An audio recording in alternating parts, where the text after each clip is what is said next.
හරි පුතේ මේ ඊටාම හදිස්සියෙන් කරන වීඩියෝ එකක් අපිට අරකේ වෙලාව මදි වෙච්ච නිසා ලංකා සිතියමේ එන්න පුළුවන් අපිට අලිමංකඩ.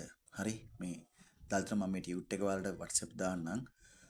අලිමංකඩ ඊට පස්සේ මගේ පුතේ අංක 2 කල්පිටිය. හරි ඊට පස්සේ කලා වැව අපිට එන්න පුළුවන්. දැදුරුවය පඬුවස් නුවර. හොඳට බලාගන්න පඬුවස් නුවර තියෙන තැන. හරි පඬුවස් නුවර. ඊට පස්සේ අපිට ගම්පොළ රාජධානිය එන්න පුළුවන්.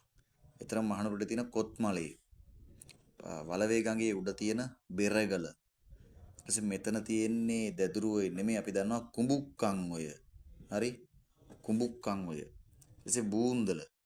ඔය කියන ටික හොඳට බලාගන්න මෙතන තියෙනවා මේ උඩ පදවිය වැවයි මහ කනදරා වැවයි. හරි ඒ දෙක බලාගන්න ඕනේ ලංකා සිතියමේ. ඕනේ ඊට පස්සේ තියෙනවා මෙතන අනුරාධපුරය. මේ උඩ තියෙනවා යාන් ඔය. ඊටසේ කලා ඔය. මෙතන තමයි පොළොන්නරුව තියෙන්නේ. හරි. මෙතන මඩ කලපුව. මෙතන තියෙන්නේ මේ අපි ජලාශයක් ලනුවරට අඳුරු කරන්න ඕනේ ගල්ඔය ජලාශය. නැත්නම් සේනානායක සමුද්‍රය.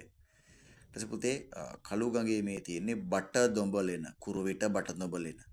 ඊටසේ මේ කැලණි ගඟට උඩින් තියෙන්නේ මල්වාන අංක 17. අංක 16 තියෙන්නේ පොල්ගොල්ල වේල්ල. මේ ඉරි දෙකක් දාලා තින්නේ පොල්ගොල්ල. ඊට පස්සේ මීගමුව. හරි. ওই ටික ඔන්න ලංකා සිතියමේ තව ස්ථාන පොඩ්ඩයි තියෙන්නේ 12යි. ඒකත් ඔහොම බලාගෙන යන් අපි. මල්වතු ඔයට උඩ තියෙනවා යෝධ වැව. මෙතන පල්ලවංක වරාය. යාන් ඔය වැටෙන තැන. මිහින්තලයේ තියෙන්නේ මේනේ මෙතන අනුරාධපුරය ළඟමයි. හරි. මේ කඟ බලාගන්න මාදුරු ඔය. ඊට පස්සේ මේ සොරබොර වැව. අපි වැවක් අනිවාර්යෙන් අඳුරු කරන්න ඕනේ ඉරි කැල ටිකකින් යා කළා. වික්ටෝරියා ජලාශය. හරි එතකොට ඒක අඳුරු කරන්න ඕනි. ඉරි කැලි වලින් යා කරලා අර වගේ. නිල්වලා ගඟ. ඊට පස්සේ පුතේ හල්දුම් මුල්ල. ඊට පස්සේ සීතාවක මේ කැලණි ගඟ දෙකට බෙදෙන තැන සීතාවක.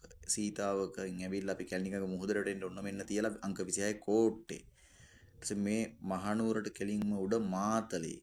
මේ ලුණුවිල බලා ගන්න හයිලයිට් කරලා මේ පඬුවස් නුවරට මෙහා පැත්තේ. එහෙම නැත්නම් දැදුරුවයට පල්ලේ. හරි. එතකොට අපි ඔය ටික ලංකා සිතියමේ බලාගනිද්දි වට ලෝක සිතියමේ තියෙන හරිම පොඩ්ඩයි. මං කිව්වනේ. ඒතර මෙන්න මේ ටික හොඳට ඔලුවට ගන්න. ස්ථාන 18යි දෙන්නේ ලන්ඩන්. මෙතන තියෙන එංගලන්ත දූපත. හරි එංගලන්තය. එතන මුල ලන්ඩන්. ඊට පෘතුගාලය. ඊට ජෙරුසලම් වෙනවා මේ. පේනවනේ මෙතන අරාබිය අප්‍රිකාවේ අතර සුවසැල කිට්ටු අංක 9 ජෙරුසලම්. ඊට මේ අරාබි මුහුද. මෙතෙන් එනකම් අරාබි මුහුද. හරි. මෙතන උඩ පර්සියන් බොක්ක මේ අරාබි මුහුද. ඉන්දියාවේ මේ කල් කටා තියෙනවා මගේ පුතා. ඔය ටික බලා ගන්න. හරි. ඊට පස්සේ තියෙන ස්ථාන 6 ඔයාට ස්පාඤ්ඤය. ඊටසේ කළු මුහුද. මෙන්න මෙතන මේ සුවසැල තියෙනවා. සුවසැලට මේ පැත්තේ අංක 2 කයිරෝ ඊජිප්තුවේ අගනුවර. ඊට පස්සේ නාගසාකි බතාවිය. හරි. ඔය ටික හොඳට බලා ගන්න මේ පාර සිතියන් වල. මොකද මම ඔයාලට දුන්නේ අනුමාන සිතියම් ස්ථාන ටික මේ පාර එක්සෑම් එකට හදපු. එහෙනම් හැමෝටම ජය වේවා මේ ටික බලා